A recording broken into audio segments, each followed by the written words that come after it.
Hey everybody, it's Dave here from Fantasy Fitnessing. Just wanted to talk to you quickly about the prize money that was announced last night or earlier this morning from CrossFit Games regards to the semifinals. North America and Europe, individual payouts will be $5,000 for first, $4,000 for second, $3,000 for third, $2,000 for fourth, $1,000 for fifth. In South America, Africa, Asia, Oceania, it's top three positions paid, $5,000 for first, $4,000 for second, $3,000 for third.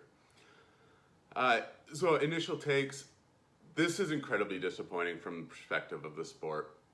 You have these top athletes flying around to different venues for multi-day events. They got airfare, they got food, they got hotel, probably some transportation costs in there for a while.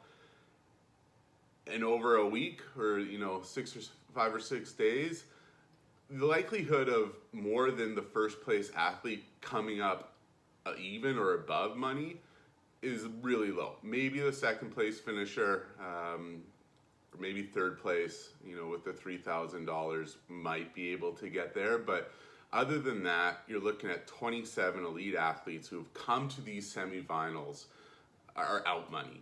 And so when we look at this from the long-term growth of the sport, we really need to focus on creating revenue-gaining opportunities for their athletes. They're doing it because they love it. They're putting in the dedication and the time and sacrifice because they love the sport. But if we want to see the sport grow, we want to see a competitive sport where there aren't different tiers of athletes. We need to have more money into these events themselves.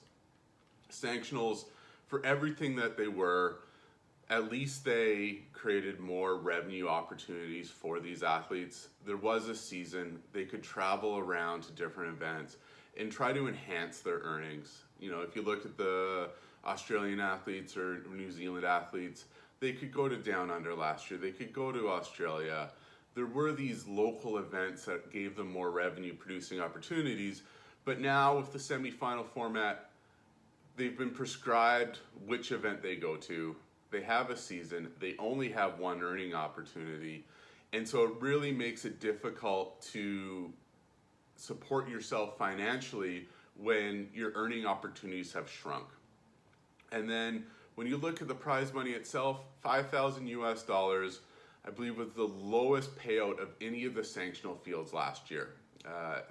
We had a limited season, but again, $5,000, that's the first place prize for the competition my affiliate puts on each year. It's a local competition. And so when you're asking the best athletes in the world to travel to an event for the exact same prize payout, it doesn't matter, or it doesn't make sense. It also doesn't make sense that they're going to be out money for this event, and then you're going to ask these athletes to fly to Madison to compete again, be out more money. While there are people who have sponsors, the people who are, trying to break into the sport, they can't be out $15,000 in travel opportunity costs, and maybe if they're lucky where they can break into the top 20 for prize money at the games, break even over the season. But in the very likelihood, if they finish fifth place in a sanctional and then or a semifinal and then end up at the games, they can easily be out, $15,000 in travel costs over the course of the year. So again, if we want the sport to be competitive, we need more money in the sport to raise the athletes to create a more equal playing field, so we don't have a two-tier system where there's the athletes that can support themselves fully and then the athletes that need to work a second job in order to support their training. And then one last piece on the semifinal payouts. $5,000 again was the least amount of any sanctional last year. West Coast Classic last year, they announced the prize pool before their events are canceled. First place, $40,000. Yeah, it was one of the richer events, but those earning opportunities were there for the athletes. And so now that we've peeled this back and given a prescribed event, rather than sinking down to the lowest common denominator, because we do need to make the field equal, you can't have athletes competing in semifinals in some continents earning more than others. So it does need to be equal. Instead of sinking down to the lowest, let's raise everybody up. Let's let's bring these competitions up to be even, where maybe at least it can be financially viable for some of these athletes to go.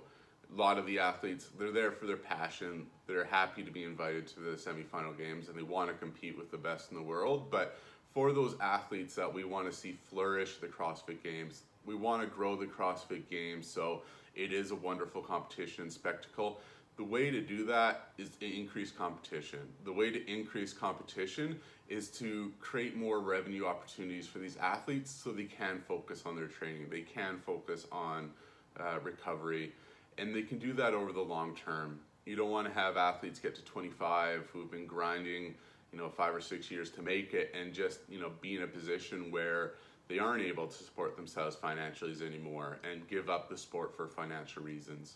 Or have those athletes who are fortunate enough to have a partner who support them financially while they pursue their dream. That is great, but again, it's not something everybody has. It's not something that you can expect people to do and then kind of put it on that two-tier system again. You have, again, the athletes that have support and the athletes that don't. It's going to be something that is going to be a detriment to the long-term growth of the sport. And so I hope with all the sponsors that have come on, they've had, again, more revenue through quarterfinals. They have, all these different earning potentials for CrossFit as an entity. Let's put these back to the athletes. Let's give these athletes a little bit more support for growing the sport, for growing their skills, so the sport as a whole grows. So thanks for listening. If you do have an athlete that's going, or a favorite athlete that's going to one of these events that maybe needs a little bit of support, I know there's a bunch of athletes that have their own t-shirts that are out there. Support them. They put in a lot of hard work and dedication so we can watch these great athletes compete, but they do need support in order to help achieve their dreams and help make it an entertaining event.